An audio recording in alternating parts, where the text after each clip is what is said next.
As far as this channel goes, there's a concept that I have kind of named myself, and I call it a channel buster. So when we get a really deep kind of break of a channel like this, sometimes it acts like a rubber band and it slingshots prices back up this way. So imagine you're a short seller and you're seeing this channel break down. You get really excited. Okay, we're getting ready for a crash because this channel is breaking down, and then prices move back into it.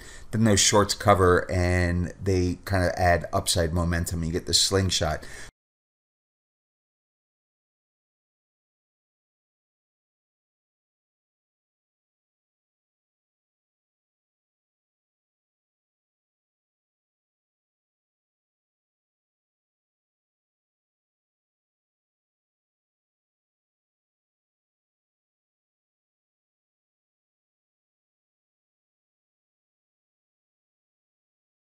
I call it a channel buster. So when we get a really deep kind of break of a channel like this, sometimes it acts like a rubber band and it slingshots prices back up this way.